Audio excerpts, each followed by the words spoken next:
La parole de Dieu est un trésor inestimable. Ne laisse pas ta Bible fermée. Oh non, non.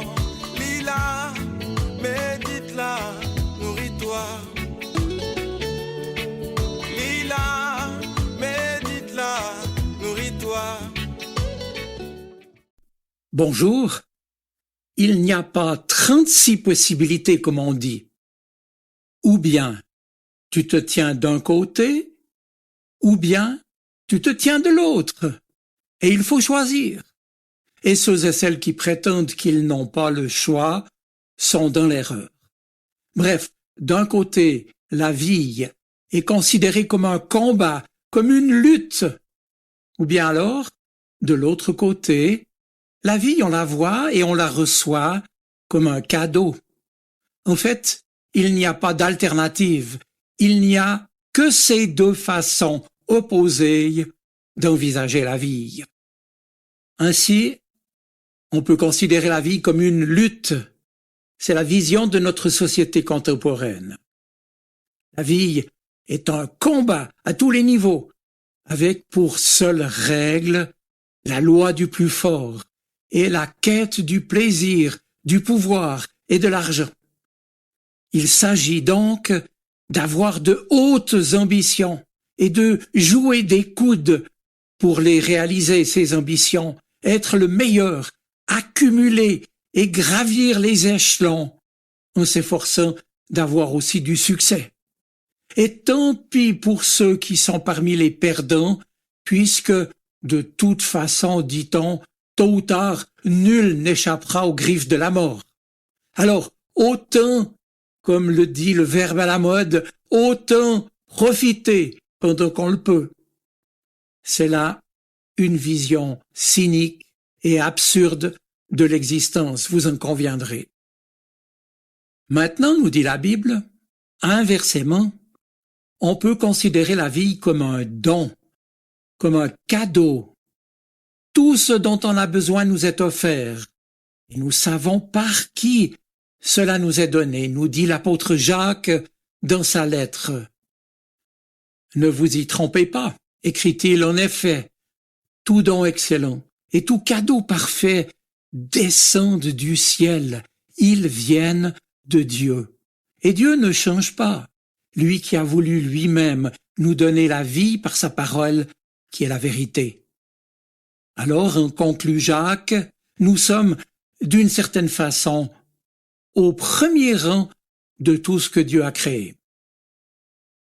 Tout ce qui est bon vient d'en haut, affirme Jacques. Ce qui est mauvais, nous n'en avons donc pas besoin. Dès lors, au lieu de lutter et de marcher sur les autres, il nous est permis de vivre dans la confiance et la reconnaissance, que nous savons que notre Père du ciel prend soin de nous. Et toi aussi qui m'écoutes, tu es son enfant. Comment pourrait-il t'oublier? Cela ne veut évidemment pas dire que nous sommes dispensés de travailler dur. Mais souvenons-nous que le travail aussi est un don, et tous ceux qui sont au chômage, malgré eux, le savent bien. Cependant, ayant à l'esprit que toute notre vie est un don de Dieu, nous pouvons agir et travailler d'une autre manière, dans un autre esprit, à la fois sérieusement, paisiblement et harmonieusement. Faut-il ajouter que ce qui nous est donné par Dieu, ce n'est pas seulement tout ce dont nous avons besoin pour vivre. Mes amis, la vie elle-même est un don, et nous n'avons donc pas à la conquérir, elle nous est offerte.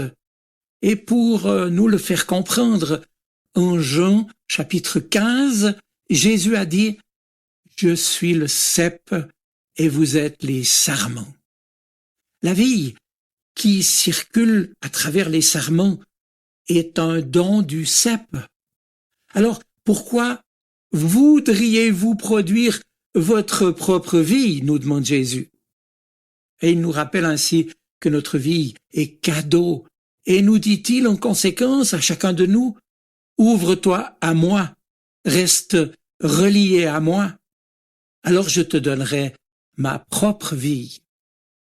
Et puis, après nous avoir invités à demeurer unis à lui dans l'amour, Jésus précise qu'il a dit cela pour que notre joie soit parfaite. Nous rapporte encore l'évangile de Jean. La joie est le fruit de l'amour. Il est bien entendu qu'on ne saurait éprouver de la joie à chaque instant.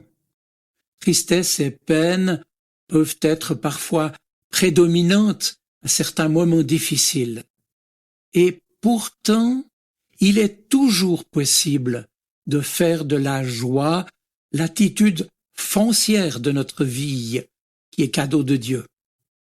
Permettez-moi ici une image pour vous dire qu'un chrétien est en somme comme une balle de caoutchouc qui, après chaque pression, reprend sa forme ronde et pleine. Après chaque épreuve ou expérience douloureuse, un chrétien, parce qu'il se sait aimé de son Père céleste qui prend soin de lui, et cela quoi qu'il arrive, un chrétien peut retrouver sa joie profonde, comme la balle de caoutchouc, sa forme initiale. Maintenant, autre exemple, si quelqu'un abat tous les pommiers ou les cerisiers de son jardin, il n'aura évidemment plus ni pommes ni cerises. Et si nous abattons tous les arbres de l'amour dans notre cœur, on n'aura plus de joie. Car la joie, la vraie joie, ne pousse que sur les arbres de l'amour. Et précisément le lieu où Dieu les a plantés pour nous, c'est dans notre vie. La vie est un don. Mais la grande erreur que nous commettons pratiquement tous, c'est de chercher la joie pour elle-même. Or, une joie dont on s'empare jamais ne peut se garder. La joie se reçoit gratuitement comme un cadeau en retour de l'amour. La joie se reçoit comme la vie. La joie se reçoit et se partage. N'as-tu jamais expérimenté que plus tu t'efforces de sortir d'une situation difficile, de résoudre un problème, plus tu te débats et plus tu t'empêtres dedans, un peu comme un poisson pris dans le filet du pêcheur. Mais si en faisant confiance à celui qui sait toutes choses, plutôt qu'à rouspéter ou à râler, tu emploies ton énergie à aider et à aimer de façon concrète ceux qui t'entourent, tes propres problèmes vont peu à peu disparaître d'eux-mêmes. Je termine avec un dernier mot, mes amis. Si la vie est bel et bien un cadeau, c'est assurément aussi parce qu'elle est orientée vers l'avenir. Orientée vers l'avenir.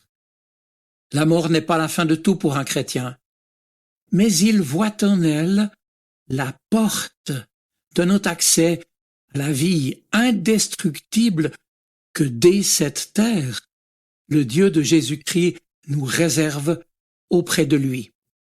Ainsi, vivre pour le chrétien, et cela même aux jours les plus difficiles, c'est être en marche vers l'accomplissement de cette dernière et lumineuse étape.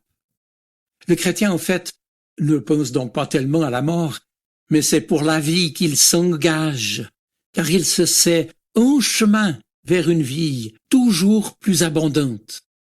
Oui, je suis le chemin, la vérité et la vie, nous dit Jésus.